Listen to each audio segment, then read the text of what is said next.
Good morning, haters and hatees. Today's episode is called Stereotypes, or The Hit Dog Always Hollers.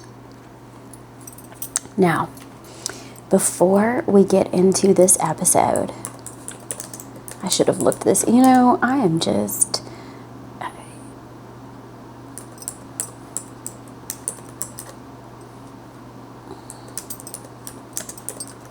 I just, every single time, I'm telling you.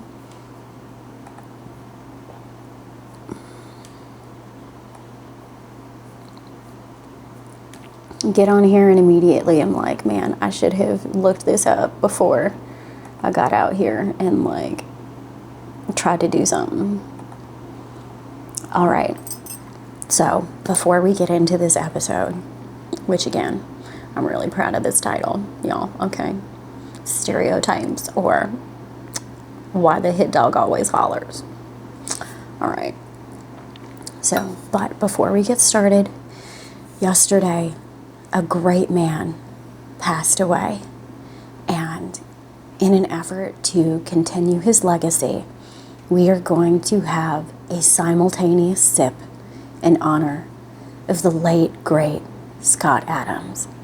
So, all you need, a cup or a mug or a glass, a tankard, chalice, or stein, a vessel of any kind.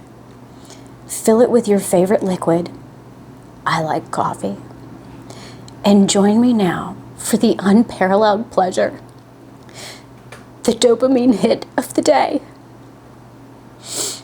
the thing that makes everything better. The simultaneous sip. Now,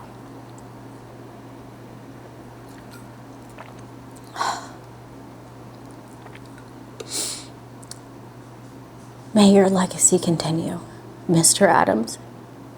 Thank you for being a marvelous example of an American and a fantastic human being.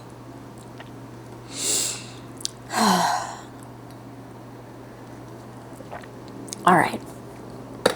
Pardon me. So, today, what are we going to be talking about, y'all? Today, we are going to be talking about stereotypes. All right? Now, before we get into it, let's define our terms, okay? So, a stereotype, via Google AI overview, we're going to give a couple of definitions, okay, is, quote, a widely held, fixed, and often oversimplified belief or image about a particular group of people, attributing certain characteristics, personality, appearance, ability, to all members, ignoring individual differences. The Merriam-Webster definition is there's both a verb and a noun. First, verb, stereotype, stereotyped, stereotyping, stereotypes, to make a stereotype form, or to repeat without variation, make hackneyed, or to develop a mental stereotype about. Now, to define a mental stereotype, well, originally a stereotype was a plate that was used to print on a surface, and it is something conformed or fixed or general pattern.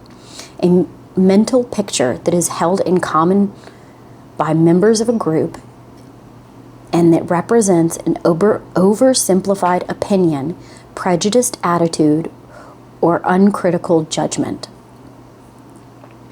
So, and what is the difference between cliché and stereotype? So both are French origin, and they are printer terms. So their original meanings are synonyms. So referring to printing blocks from which numerous prints could be made. So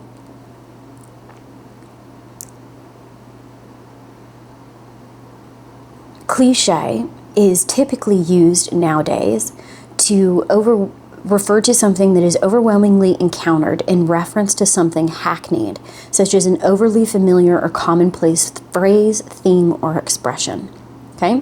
Whereas a stereotype typically has a negative connotation and is often used to refer to an unfair and untrue belief that many people have about all people or things with a particular characteristic. Now, personally, I think that the hiccup here, right?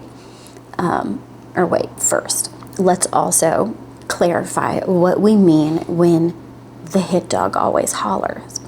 Now, this is a very old, I believe it's aphorism, where it's a phrase that people use to describe a particular situation or series of events or whatever, right? And it's very old in its origin. And what it means is that typically when a rock is thrown into a group of dogs, the dog that is hit by the rock will holler or yelp. Now, what does that mean? So it's a proverb, right? Now, what does that mean in a human socio-cultural context? Well, that's referring to the typical response of someone when saying that people who are, I'll read you again the AI Google definition here. People who are guilty or truly affected by an accusation will react defensively and angrily, while those who aren't stay quiet. Much like a stone thrown into a pack of dogs will make only the dog that was hit yelp or holler. Basically, if you say something critical about a group, the person who complains most loudly is likely the one that the criticism applies to. Now, to go back to stereotypes, my issue with the standard Merriam-Webster definition of a stereotype is that it says it now is employed to refer to an often, quote, unfair and, quote, untrue belief. And I take issue with that because by its very nature, these stereotypes do not arise out of nothing. Stereotypes are not formed without there being a significant amount of evidence to form the stereotype in the first place, right? They aren't just made up out of thin air. They are, in fact, developed and originate over time based off of a universal experience with a particular type of person who exhibits a characteristic that is shared by multiple people, whether that is, and of course, people automatically go to race, right? And typically race is an easily identifiable one outside of gender, right? There are two immediately identifiable characteristics about someone that at the very first meeting of an individual, we automatically catalog in our head. The very first one being male or female. The second one being skin tone. Why? Because it's just inevitable. It's the second most identifiable characteristic of a person, right? Then you typically go through, hair color, eye color, physical, shape, physical capability, right? Is the person fit? Is the person unfit? Is the person short? Is the person tall? We have a mental checklist that we all go through subconsciously to put people into a frame of reference for which we can go about interacting with each other, okay? So it's not necessarily negative, and there is nothing inherently wrong with stereotypes. The issue comes when you act like that hit dog and you holler, darlings, okay? Because then you are the one that is conceding yourself to belong to that stereotype. And not all stereotypes are bad, right? Not all stereotypes are negative. Like a common one that is immediately listed by Google, which I think is interesting. One way or another, I leave that up to personal interpretation. But the very first stereotype that Google lists are Asians are good at math. Now, this is not necessarily a negative or bad stereotype. It's just a stereotype that has sprouted from the cultural tendency of Asian cultures to expect great things from their offspring and from each other, right? It's not that Asians are inherently better at math, it's that Asian cultures typically have a high expectation for their children and themselves when it comes to personal performance and education. So that's where that stereotype comes from. It's, why would you be mad about that? People are saying that you are dedicated to learning, you have a drive to succeed, and that's, to me, a very flattering and positive stereotype.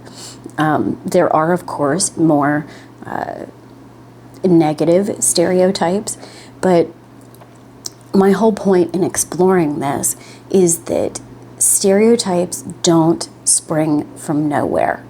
And whether it bothers you or not is irrelevant. And and the reason why it's irrelevant is because you have every bit of personal autonomy to change your personal presentation and how you choose to carry yourself and present yourself in the world to counteract these stereotypes. You have the autonomy and the personal choice to not fulfill stereotypes.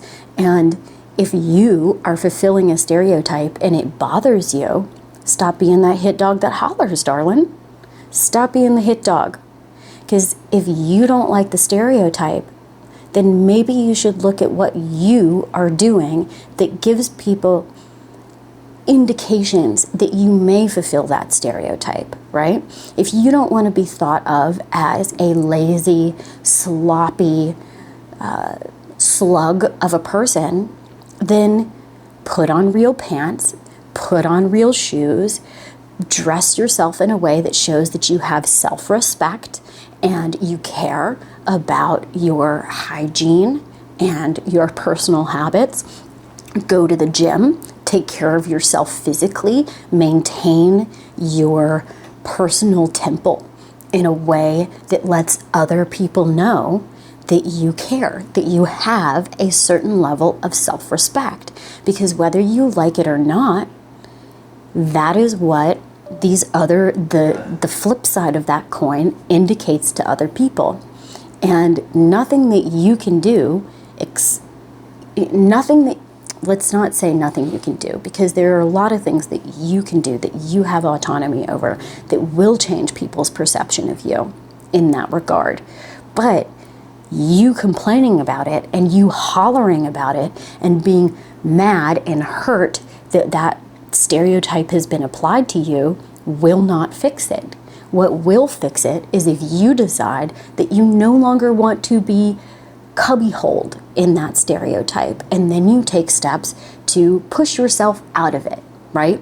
If you don't want to be thought of as a gangbanger or a thug or a street hooligan, pull your pants up, stop wearing jeans that are more holes than jeans, and put on a real shirt, put on real shoes, and present yourself in a way that is counter to that stereotype. Then you won't fit in it.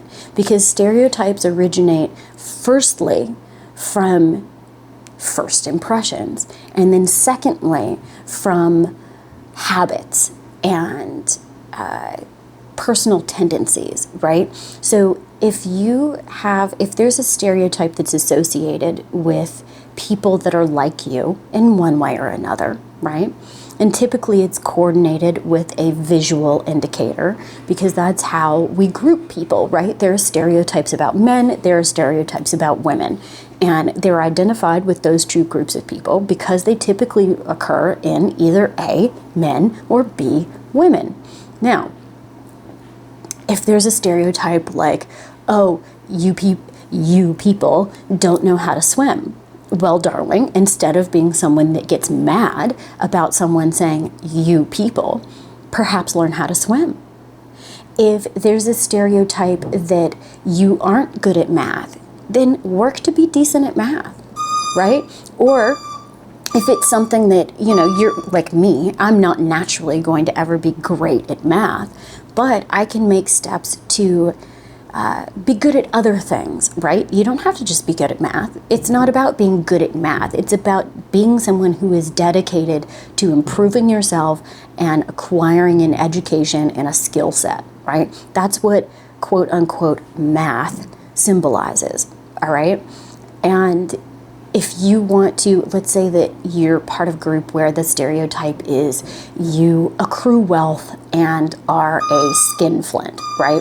You are a Scrooge. You don't like sharing money. You prefer to accrue wealth, right? Well, okay.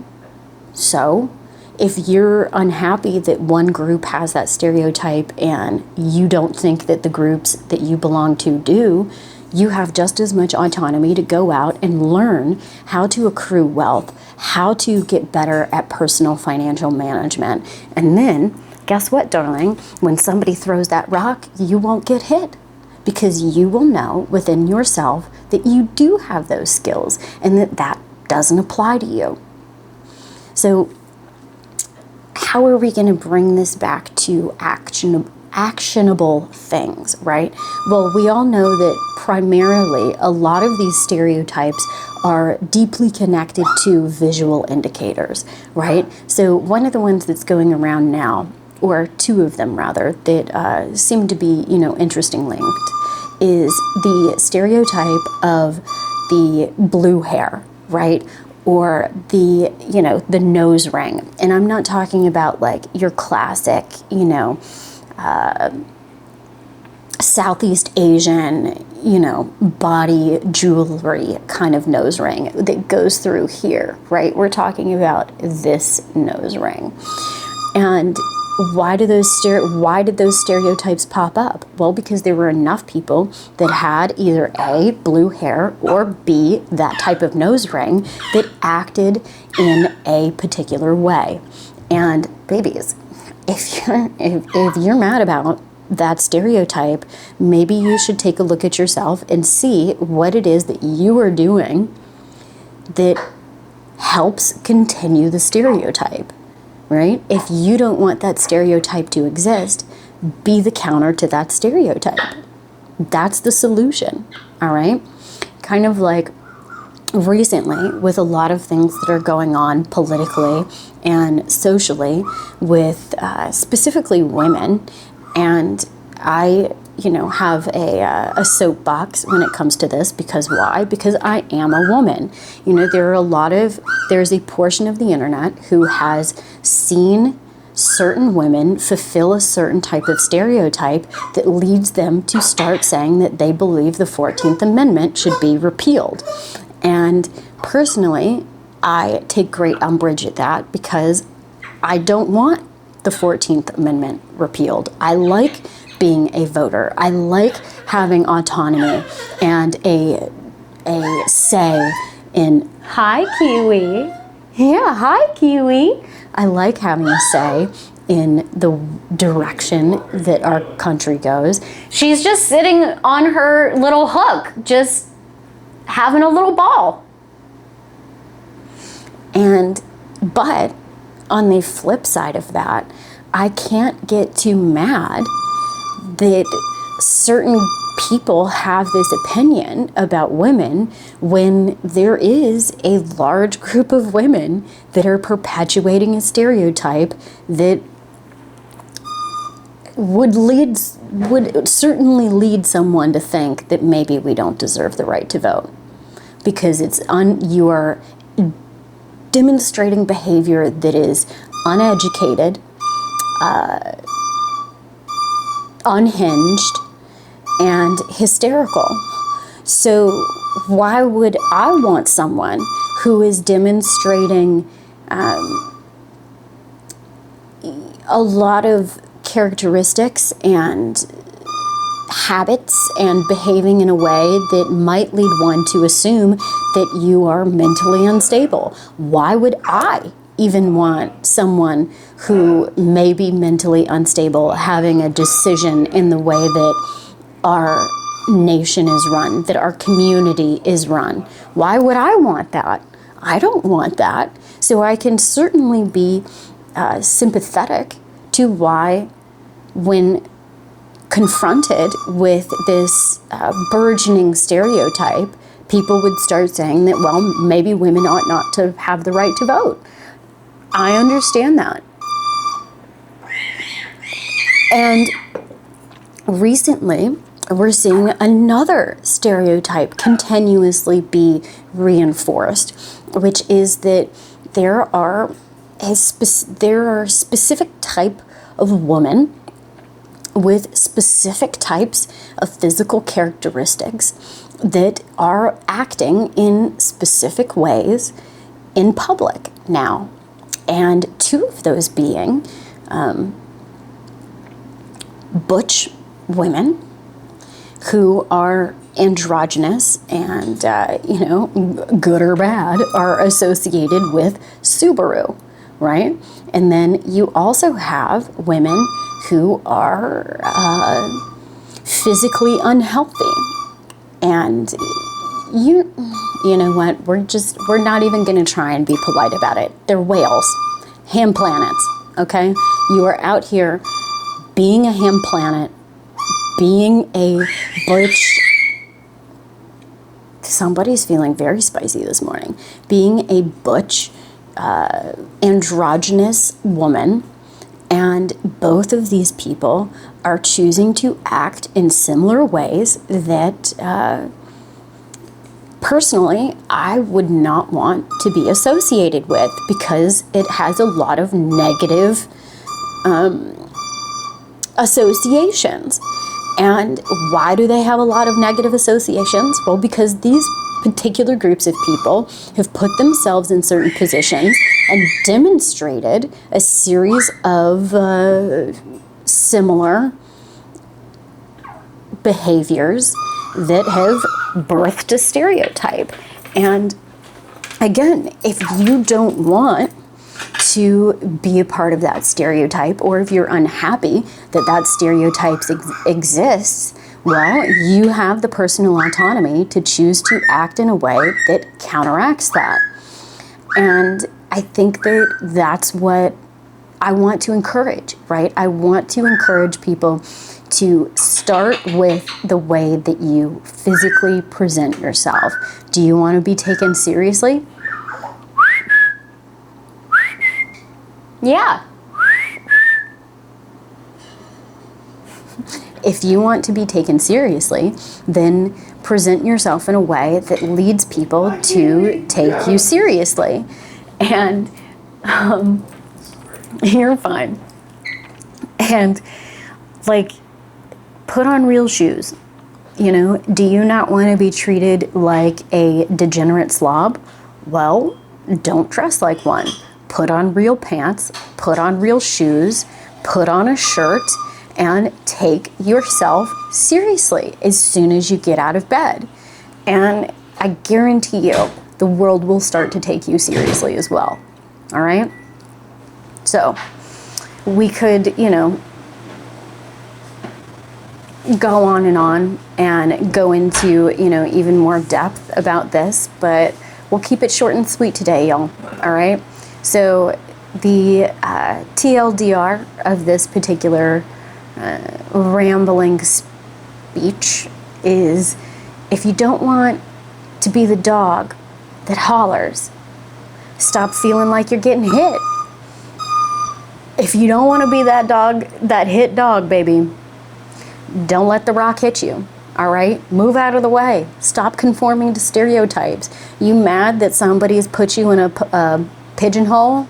Well, honey, you can crawl back out of it if you want to. All you have to do is change your behavior and all you have to do is identify the behaviors that are leading people to associate you with that particular stereotype. All right? There you go. Easy peasy. So That's it for today, y'all. Stereotypes, or why the hit dog always hollers. Have a good one, y'all.